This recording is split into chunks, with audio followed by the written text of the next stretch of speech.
Can I do it again? Ah. Okay.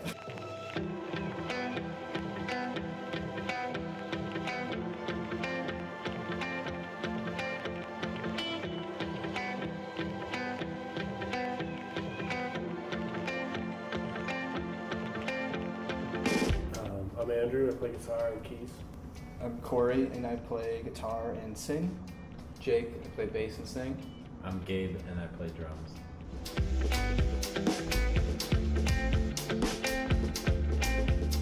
Rinsing the dirt off my skin, I am starting over. Dreambeaches became Dreambeaches. A year and a half or something? Yeah. Something like that. It was like in the summer of 2015. We initially started playing shows. Jake and I have been friends since high school, so we've been playing in bands constantly. And I had written a few demos out, and so he was like naturally the first person I thought of to come into the band. And I had recently, Gabe came into my life as well, and you know, how could you deny that face? So the three of us were playing for a little bit with another fourth member, and then Kothan came along, Andrew Kothan. We call him Kothan. Joined in December-ish, January. Yeah, January. Started here. Something like that. And we just couldn't not have him in the group, so now we're all best friends and we hug each other. Most of the time.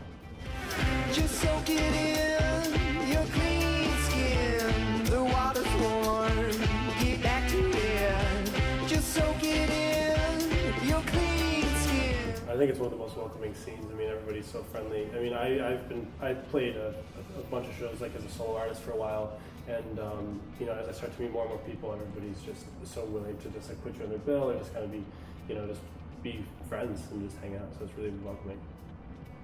Yeah, I would say the same. I went to Fredonia, and from Fredonia I moved right into the city of Buffalo. And I think it was like a little bit of a growing pain, but as soon as I went to a house show, and you can go to house shows in Buffalo, and as soon as you walk in, if people don't know you, they come up and introduce themselves, and they ask you what's up, and they ask you what you're doing, and from there you just kind of like, you just spread. Like, people just are so willing to get to know each other. It's just all about bringing up the scene together. Yeah, I'd have to agree. There's like a lot of crossover in the scene too. Like a lot of people playing in a bunch of different bands. Like that's how actually the three of us came together, was in another band. So it's like really welcoming in that sense that people acknowledge a lot of other genres, and like there's just a ton of, I don't know, room for everyone. Yeah, everybody knows everybody, and that's my favorite part about it. It's how there's a community for sure. And if you make friends with people, like they're gonna come and they're gonna bring friends too.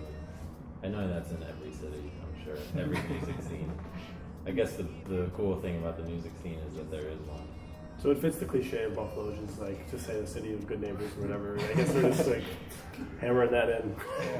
Get in, your clean skin.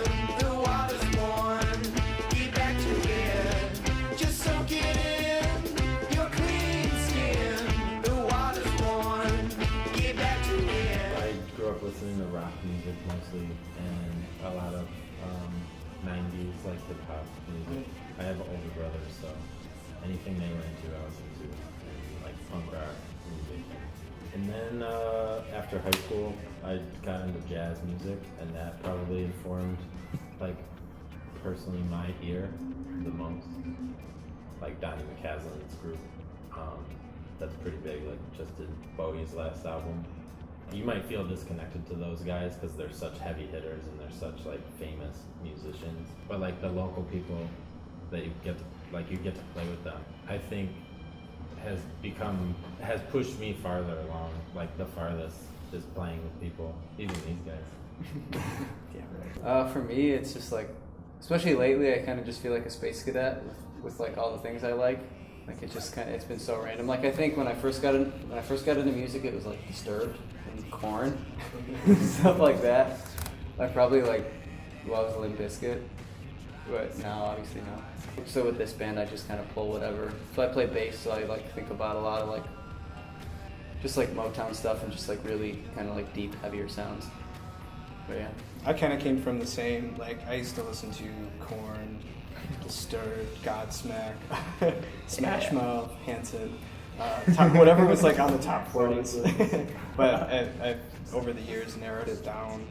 You know, I feel like there are like turning point bands like Brand New and Modest Mouse or something where it got me to shift more towards like indie scene or emo scene and what's happening there, and just like refining more and more. And I feel like it just became like a search almost to see like what else exciting is going on around the world, essentially. But lately, past couple of years, I've been really influenced by like Afrobeat influenced bands like Rubble Bucket or Reptar, and bands like Pine Grove out of New Jersey. Like Gabe was saying, like the local musicians are really what pushes me, and I think all of us are just constantly there, constantly showing you what they're up to.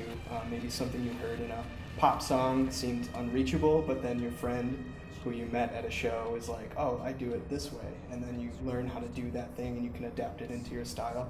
In terms of influences, I have an older brother who's like 8 or 9 years older than me, and my cousin is 10 years older than me, and they'd be like, all right, none of this nonsense. Except for like, well, actually, System of a Down. No, right. I grew up on that for sure. Like the first time I ever learned my guitar was like Aerial by System of a Down. And then I would get into like Nirvana, Led Zeppelin, Rage Against the Machine, and then I kind of have been dabbling in folk music recently, like Iron and Wine, and I love Modest Mouse. That's folk music, but that's definitely worth mentioning. In terms of like bringing to this band, I really liked like Maps and Houses, Minus the Bear, stuff like that. Basically, we all liked hard rock. And then we grew up. I still like hard rock. I Still like play hard rock. Yeah, you guys. we're cool, right?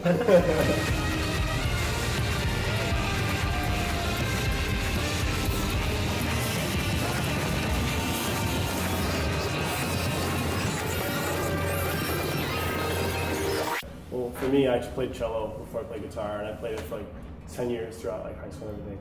I don't own one currently, but I definitely get back involved with that. And then I also sang, so I think just like keeping in mind like harmonies and like we were just like thinking about how the movement of melodies like will go over certain riffs or how dynamics like shift, and be mindful of that.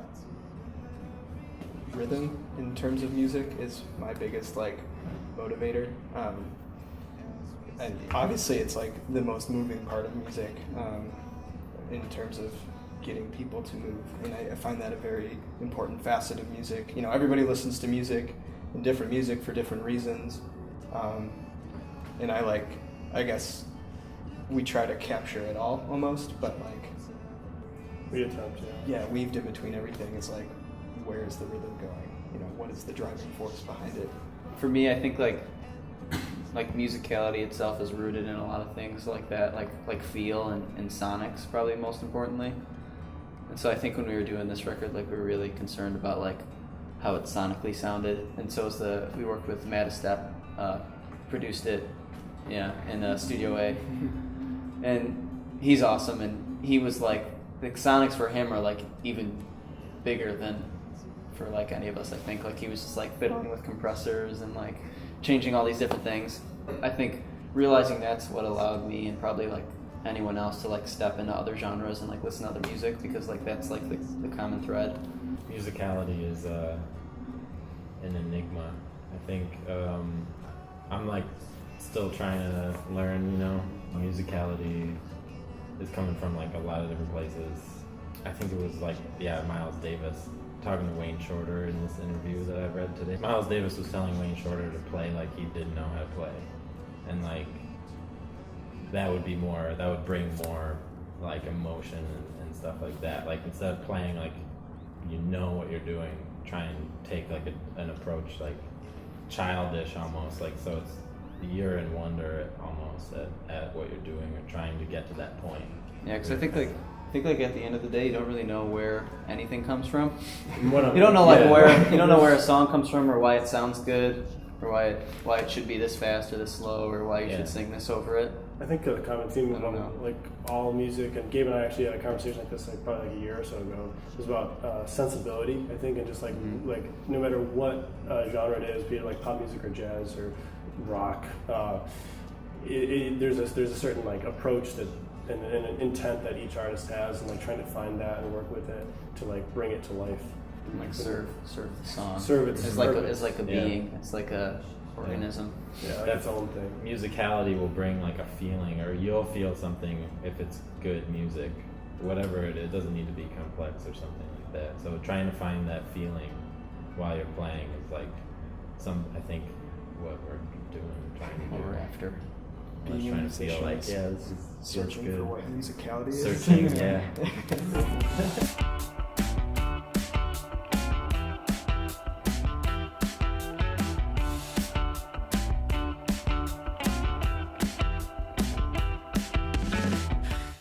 It would just be like a big nice house like on the edge of a mountain. Like probably like looking at the sea, but like the beach, you can't inhabit it. But just be like high up and secluded. I think anywhere where avocados naturally grow, that's avocado. I would say somewhere, a place that like is secluded, but it like changes every time you like open your eyes. Like, so it's like Where am I? you're in a Dream cabin, Beach. but you open your window and it's like, oh, okay, I'm in the woods today. And like yesterday, I was like on the coast somewhere. So it's like literally a dream. Just like Yeah. Revolving. Get blinds with a van and drive for a while. Oh, here we are. Yeah, that's true. A van is my dream. My dream beach is I'm just looking at it, whatever it is. You're Not there, not I'm just actually like- in it. You're just looking at it. Just Like a snow globe beach. it's perfect and it's like there. But you never have to go in it and accept its faults or anything. Yeah. Just always look at it from the outside. Yeah. How about that thing from the Museum of Play that we went to? That like clay topography map? Electromagnetic sand or something. Oh, it is the best. It was basically like this. You know that sand at what's that store in the mall where you can buy like headphones? Brookstone? Brookstone, whatever. They've got that sand you pick up and it just like crumbles and falls in your hand. It like never gets wet and never gets anything dirty. But it was that sand, and then it had this image over it, and you were just like making new landscapes all the time. Man-made quicksand. So yeah, our dream beach is man-made quicksand. In a van with a lot of like Tops candy. And a giant snow globe. Looking on it from the outside. Like it's there and it's perfect and it's a dream. Because It's to urinating. experience it would, be the peak. No. Oh, here we go.